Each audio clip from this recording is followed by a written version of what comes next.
Good afternoon and welcome. My name is Gladys Hurwitz. I'm the Multimodal Transportation Specialist at the Maryland Department of Transportation and moderator for this webinar session. Today's webinar is made possible by the Maryland Department of Transportation's Commuter Choice Maryland program. Commuter Choice Maryland provides webinars on a regular quarterly basis. Many of our webinars have touched on various transportation topics such as commuter benefits, the Maryland Commuter Tax Credit, and reflections of remote work to provide Maryland businesses and organizations with support, information, and inspiration. For today's webinar, we will start with a presentation on Commuter Choice Maryland with Shana Johnson, followed by today's Spotlight webinar with Shane Boucher, featuring his Frederick Maryland-based company, Thermo Fisher Scientific, and their Employee Bikeshare Program. This session is being recorded and will be available post-session on our website at commuterchoicemaryland.com. Thank you again, and I'll go ahead and turn it over to you, Shana.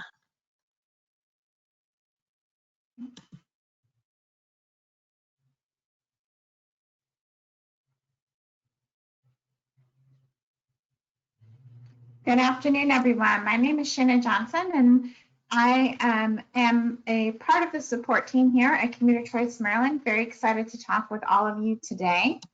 And we're just going to start this presentation off by introducing you all a little bit to who we are at Commuter Choice Maryland. So Commuter Choice Maryland provides complimentary consultations to employers across the state. We're starting our Enhancing Workplace Transportation and Commuter Benefits programs. We are a program of the Maryland Department of Transportation, and our goal is to really make it easy for your employees to find affordable, convenient, and sustainable ways to get to work.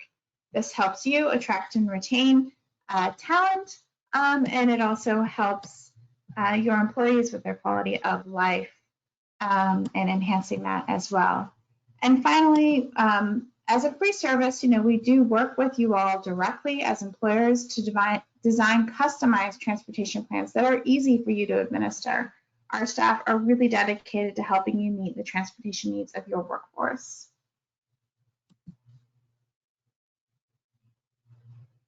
So we're going to start off with a poll, which should be very interesting given the time we are in and the point we are in with the pandemic, but we'd like to know how you all are currently commuting to work, and you can select all of the options in the poll that apply.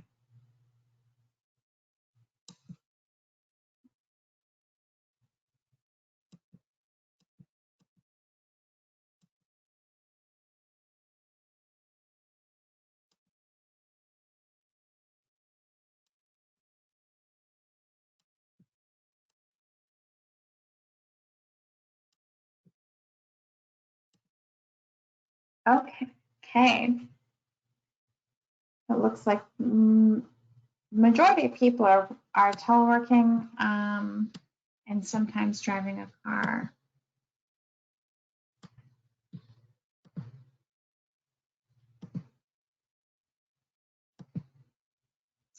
So you may be wondering why the state of Maryland created the Commuter Choice Maryland program. And the Maryland Department of Transportation's mission is to develop one of the nation's preeminent statewide transportation systems, one that's safe, sustainable, and connects our customers to opportunity.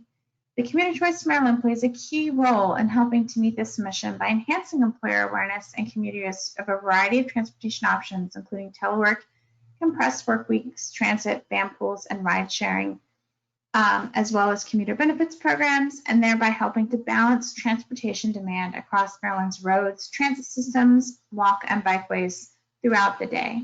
In this way, we contribute to reducing traffic congestion, enhancing air quality, and enhancing access to opportunity in communities throughout the state.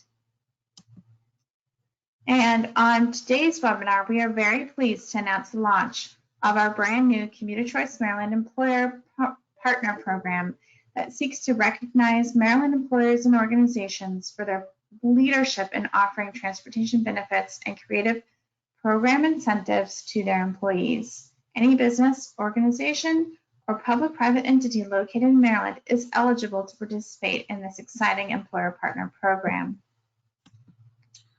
If your organization decides to become an employer partner, you will gain access to the full suite of services that Commuter Choice Maryland offers. including complimentary guided support and a customized transportation plan, the ability to have MDOT provide your organization with an employee transportation survey if desired, as well as the opportunity to be featured as a success story in a webinar such as this one that reach thousands of your fellow employers and working professionals throughout Maryland via our website, newsletter, and social media. This is in addition to the opportunity to be included in future recognition activities that will be associated with the Commuter Choice Maryland program.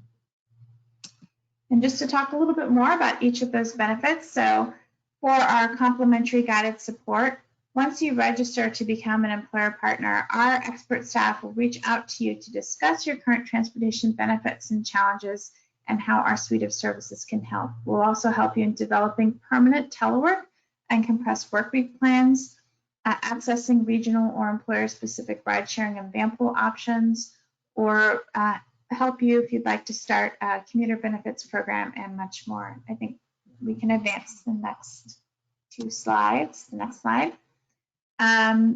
Your Commuter Choice Maryland representative will also work with you to create a customized workforce transportation plan that documents our recommendations for your workforce and provides resources and direction that specifically aid implementation for your organization.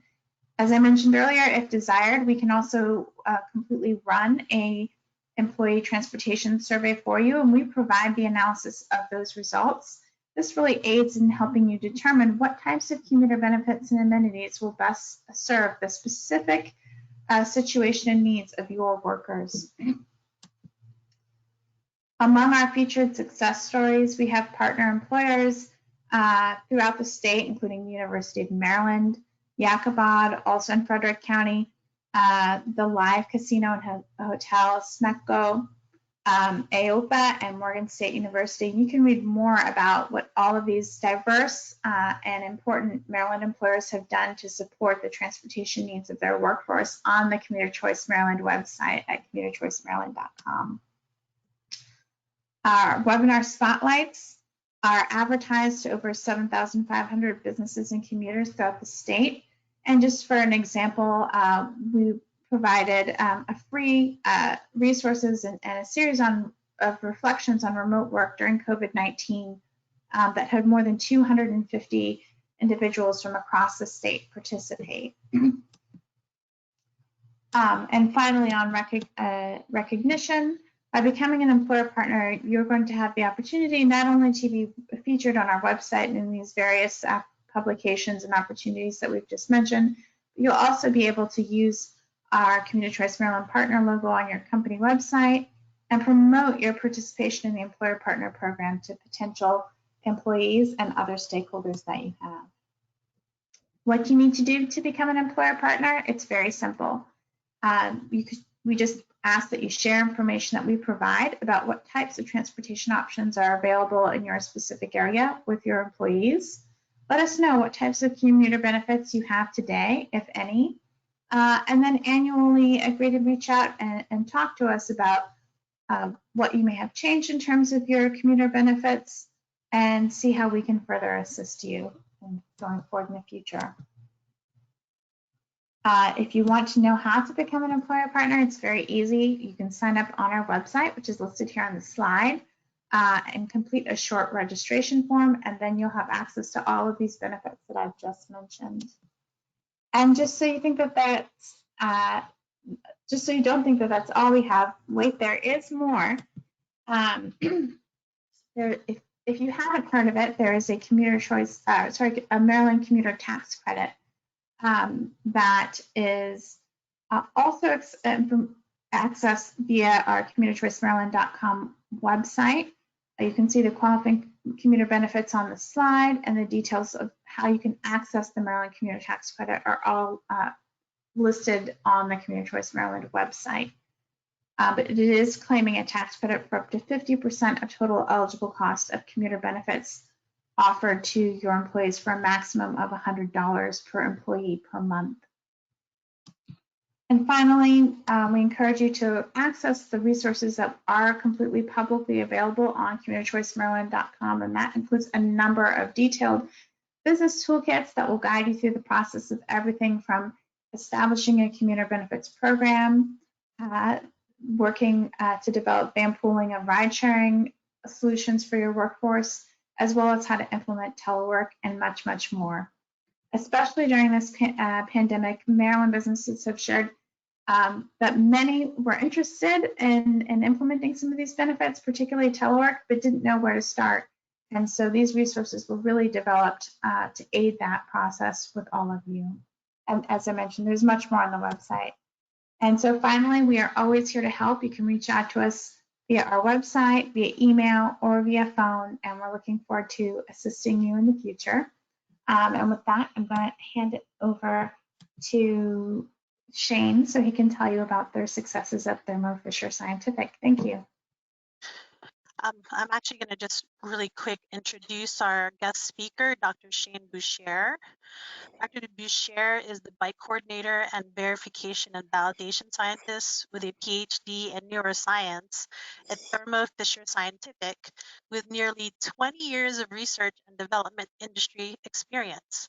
He has worked on many commercialized life science research, cell biology, stem cell, and cell therapy products, and most importantly, is a cycling advocate who has held multiple coordinator and advisory positions since 2006.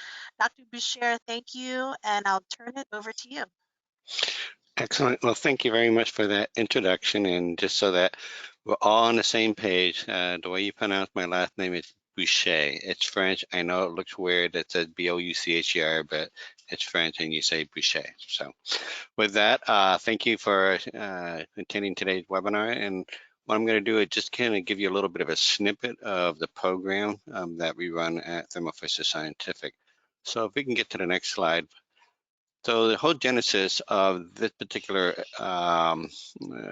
initiative that we were taking at Thermo Fisher Scientific was to go ahead and make our site become a bike-friendly site. And over the years, I've been able to get the company to reach bronze and then to silver. And then last year, during the pandemic, we got recognized as a gold bike-friendly business. And as you can see in front of you, there are many advantages for becoming a bike-friendly business. Not only does it let the employee get out and kind of, let off some steam and just kind of meet people, but we also found that this advertisement of a bike-friendly business becomes a really nice calling card, especially when we're trying to recruit very talented employees, staff into our area. We are a growing biotechnology corridor in Frederick, Maryland, and we are often used as an example to attract other biotechnology companies into the area to show that not only we have companies that are involved in being more involved in the community, but to show and demonstrate that there's a quality of life that we're pursuing here that is very attractive to especially young biotechnology professionals who are looking for a place to live, play, and work, and being able to advertise that we're a bike-friendly business help to go ahead and foster that environment where they feel like they're not only part of the company, but they're also a part of the community. And so the next slide, what I wanted to do is just to go ahead and take one particular initiative that I took with the company to try to really broaden the appeal of bicycling in that company. I do support bike community. I do support Bike to Work Day, and I do lead rides on weekends or during the evening just to get people out. But we felt that with the increasing trend of people using bikeshare program, that this would be a nice way to go ahead and broaden our appeal of bicycling for people at work. Now, granted, we're a little bit different here in terms of where our site is. It is definitely ability to bike commute to the work site, but we found that a lot of people were just doing really recreational or casual cycling. And so this bike share program really try to address that particular market. And even though this date is a little bit out of date, 2014, we're continuing to see very great increase in bike sharing. And last year during the pandemic, we saw a really huge boost in the amount of people getting outside and bicycling. So it's definitely a popular area to be. Next slide. So one of the things that we did was to do some homework and try to figure out what was the best bike share program for us. And it can be as simple as just collecting some bikes that you might have and nothing special about it. You can put together some hybrid bikes or some bikes that are step through that people can use, and it doesn't really cost a lot of money. You just decide how many bikes you need. Maybe for your site, 3 bike or 4 bike might be enough. We have over 500 people on our site, and so we felt that when we did the analysis that this easy to get into field of just using our own DIY bike share program probably wasn't going to be sufficient for our company size. And so we looked at the next level up, which was this app-based bike share program where you can have it branded and you can kind of customize it to whatever you want to do. You can put the brand name on it, you choose the color, you choose the color of the frame or the color of the wheels and so on. And you use your phone to go ahead and check in and check out. And it really met our requirements for something that we could do low maintenance on, and that people could just check in and check out the bike using the phone. And not only that, but more importantly, it gave us visibility within the community, and that was a real big push on the part of getting the bike share program, that we wanted to be able to have people recognize what we were doing at the company. The other option that you see above this one that we selected are a little bit more involved. They tend to be have their own locking station that you have to build with it. And then there are others that really just more for a company of a very large size that they could have their own bike share program, but it's also more expensive and you have to have dedicated staff for it and so on. So that was our thought process for how we selected the bike share program that we currently have at the moment. Next slide. And so one of the things that we did was to do a survey at our company site to go ahead and say, what would you think about bike share program and what would you use it for? And these were essentially the 3 top answers that we got. A lot of the people liked the idea of being able to use the bike share to ride around a campus, but also just across the street, we have a very large shopping center and there's lots of restaurants across the street, and they wanted to be able to just borrow the bike and go across the street to eat at a local restaurant, or for that matter, patronize some of the businesses out there. The other part was just, as we all are in a lot of these businesses, sometimes you just need to go ahead and just get an exercise break or get away from, we know that working too much in the office, sometimes you need to go ahead and just do a little mental break. And so the idea of exercising and socializing was definitely very attractive for people who thought that this bike share program could help meet that particular need. And I should add that, the bike share program is not the only program that we offer to encourage this.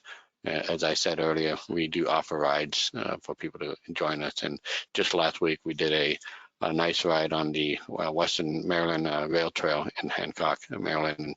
We had 8 people show up for that. And so it's a really nice way to get out.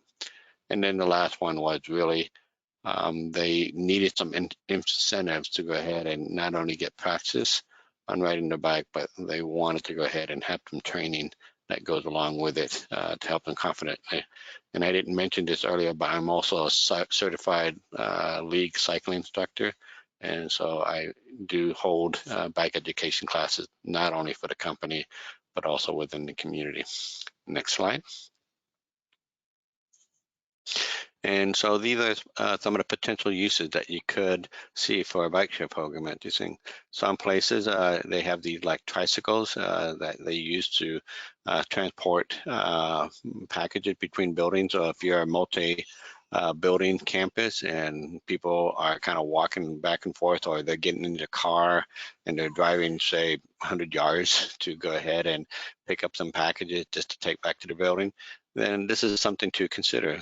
You might want to get one of these work cycles that allows people to not only reduce the use of cars on their campus, but it also gets people to get some exercise, but also to feed into this whole idea of being a sustainable community.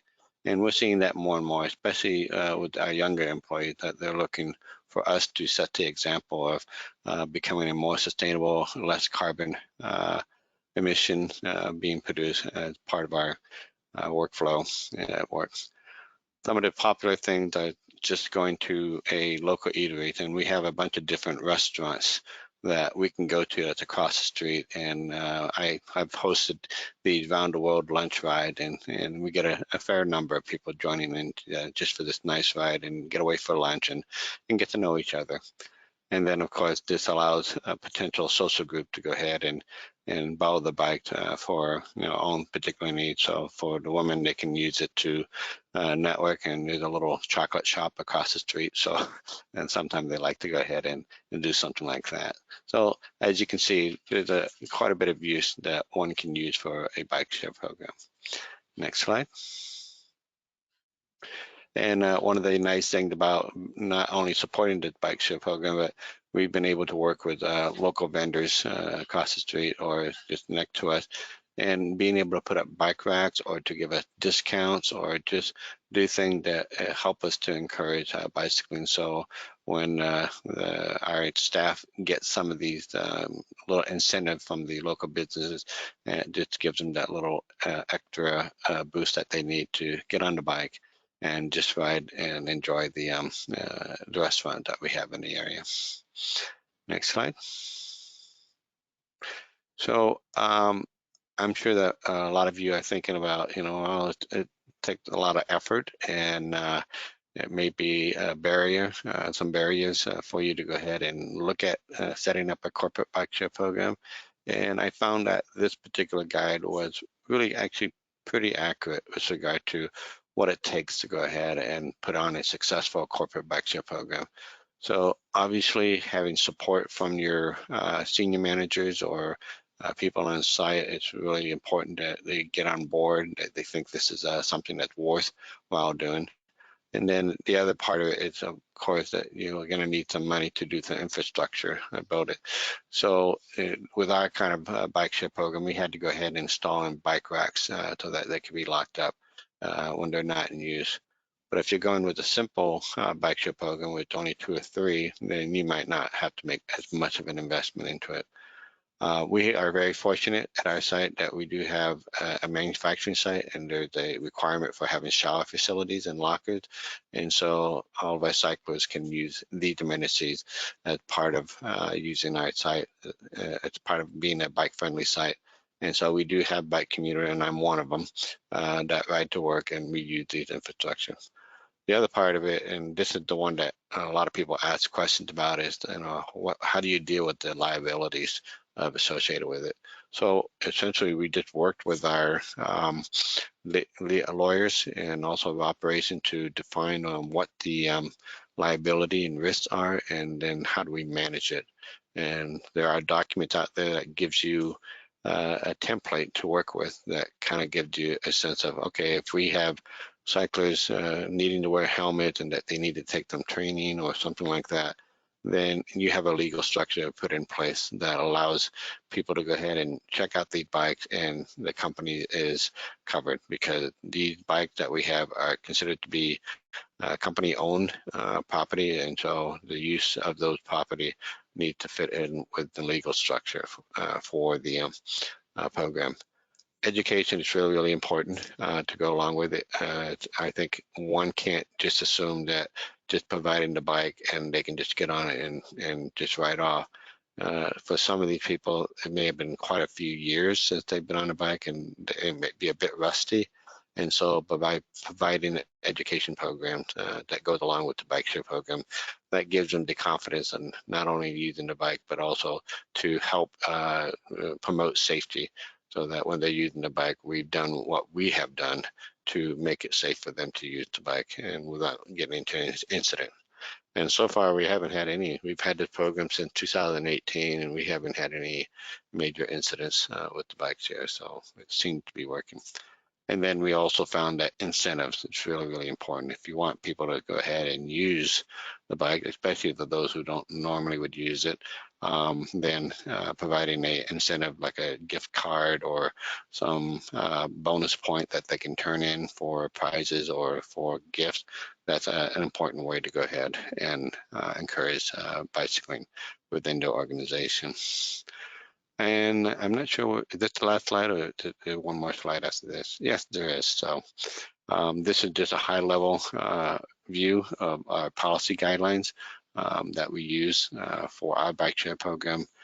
We essentially said you have to wear a helmet, no helmet, no ride, and that we encourage them to ride it during daylight hours. This becomes really important, especially when we get into winter, when the daylight hours become shorter. And in fact, we have restricted our use of our bike share program between the month of April to the month of October, because once they get beyond that, as everybody knows, it gets a bit chilly in Maryland, and we're not really trying to encourage people to use the bike, especially once we go to daylight saving time, and then it's already dark before you even get to 5 p.m. And so we want to try to minimize that. They all have to go ahead and sign off on a form that says they recognize and understand the risks associated with riding the bike and that they're covered. And then we have a bike administrator that oversees the bike share program, because that is an app based. We can keep track of where the bikes went, who checked it out, who checked it in. And so it really gives us a really nice way to measure it and get the metrics around how frequently it's being used and how many miles these people are riding on the bike. So it's a really nice situation for us, because it provides data about the effectiveness of the bike share program.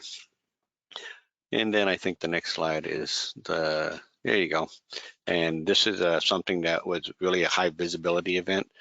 We launched our bike share program in April 20th, and we had the city of Frederick mayor and the Frederick County executive and a lot of other people who showed up for this event, because this was the first bike share of its kind in Frederick County, and the elected officials were very, very excited to see this come out. And as I mentioned, our program is used as a model and example for other companies that are thinking about moving into our site, and that we're really trying to encourage the use of bicycles as an alternative and feasible form of transportation in our town. So with that, we have a few minutes left at the end of the slide, and we'd be happy to go ahead and take any questions. And I think you're going to take over and run the program from here. Okay. Yeah, awesome. If anybody has any questions, feel free to input them in your questions window. Shane, what have you heard from employees? What sort of feedback have you heard back regarding the bike share program that you have? So the feedback that I've gotten from the people who use it is that they find it very convenient to have a bicycle there. We have about half of our people commute to our site, and it's not always practical or feasible for them to bring their own bike to work. And so just having a bike that's there that they can check out, it really makes it convenient, so that if we have any events in which we're biking to something, the bike is right there and they can check it out. And the other convenience is that they can use the phone to go ahead and check it out. And that's really kind of nice, because they don't have to go to a padlock with a key on it or anything like that. All they have to use is use the phone, and it had a built-in lock that's in the back. It's what we call a Dutch lock, and it slides right to the rear wheel, so you can't go anywhere. But with the phone app, it will do a Bluetooth connection with it, and it will just unlock the Dutch lock, and then they can ride from one place to another. And it also has a little basket in front, so that if they had a meal that was just too big for them, they can do a takeout box and ride it back to work. So for someone who's thinking about getting something like this started at their organization, where do you think they should start? What would be the first step for them? Yeah, first step is to go ahead and talk with other people at the site to see if there's interest in having a bike share program. And then the other is, defining where you want that bike to be used. Depending on your location, maybe you're out in a remote location and you just need maybe a bike just to ride around the site. Or if you're in a little bit more urban area like we are, then it's defining, where should we allow the bikes to be ridden to. There are some places where we say it's not a good idea to ride on this busy road, because it would put you at greater risk. And so as long as you don't use this busy road, arterial road, then you're good to go ahead and do that. So I would definitely talk with your managers or supervisors and just get a sense of, is it something that we think would be really not only a benefit to the staff, but it is something that allows them to connect to the community, and does it help them to address some of their sustainability things that they would like to go ahead and work on. Excellent. Thank you, Shane. Thank you again for being a guest for us today. And this is all the time that we have.